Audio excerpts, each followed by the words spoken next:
Yep. Yeah, that'd be cool. No explanation, just go. Yeah, is it important to have feet in the camera? Well, let me explain to you what I'm going to do, and then you tell me what you want to film or whatever. I'll just explain to you how to do it. In kettlebells, you've got ballistic movements and you've got grinds.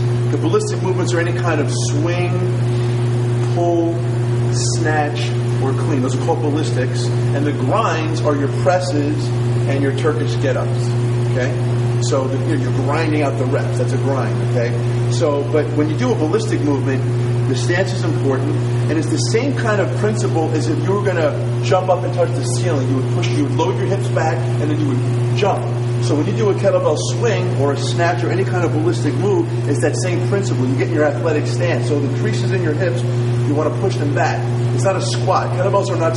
You don't squat your kettlebell. That's it. I did that when I first started, and my instructor's like, "That's not how you do it." I'm like, "But I watched YouTube. I saw how they did it." He's like, "They did it wrong." Right? And you learn how to do it the wrong way. So what I did was I had to unlearn how to do the kettlebell. You don't squat when you do a kettlebell. You push your hips back. So you have your two-handed swing. Typically, you use a heavier kettlebell, and what you do is you push your hips back, keep that back, just like you're playing shortstop, or you're waiting for the tennis ball to come over. You're in that athletic position. You tilt your kettlebell back. Your eyes are looking straight ahead. And what you want to do is these posterior chain muscles. You want to load these babies up.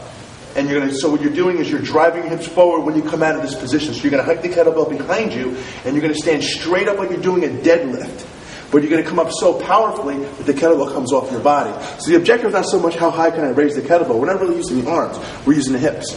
So you're here. You get in your athletic position, right? You tilt the kettlebell. You grab it. You take a deep breath in. Hike it.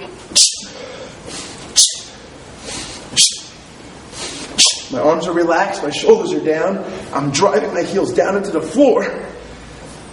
And I'm locking my knees. And this is your classic kettlebell two-hand swing. And then you let it down safely and shake it out. And you can do a lot of reps to get your cardio effect with the kettlebell swing, two-hand. Now that same kettlebell swing can be done with one hand. Same principles. Nothing changes. Push your hips back. This arm goes out. Grab it. Inhale. Hike it. And you stand straight up. Don't lean back. This is incorrect. Straight.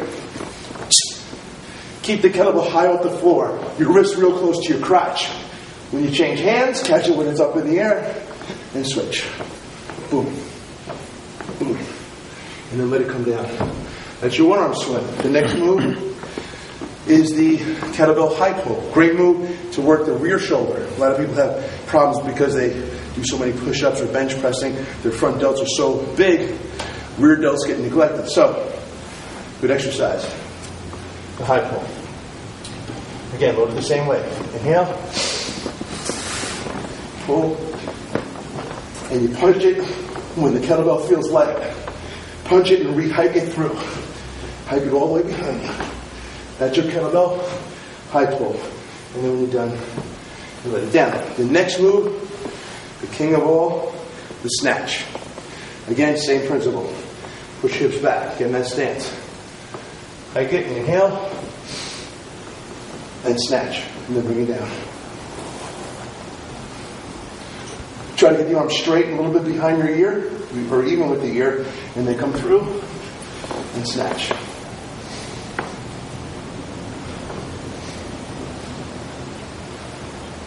Last but not least is the kettlebell clean. You take your kettlebell, you hike it. This time you're going to bring it up into what we call the rack position, which is the bell's going to rest right here by my elbow. Hike it and clean it.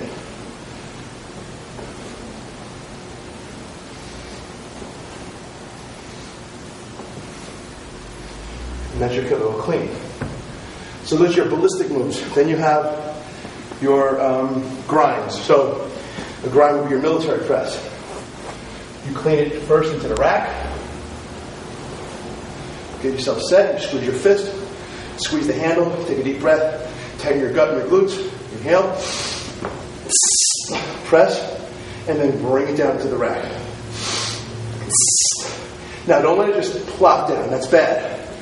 You press it and pull it down, actively using your lat muscles. You pull it down into your rack position. Inhale. and press. And then bring it down. Okay? And then let it come down safely. Last but not least, you want to work your core big time. Turkish get-ups. TGU, Turkish get-ups. Okay. Let's do it from this angle here.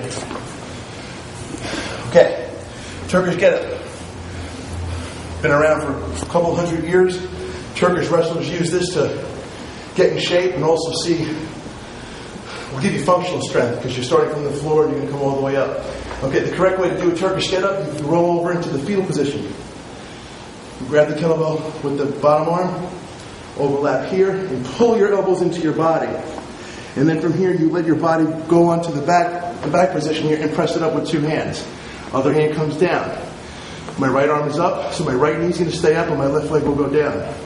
Keep it straight. Keep your shoulders compact and down.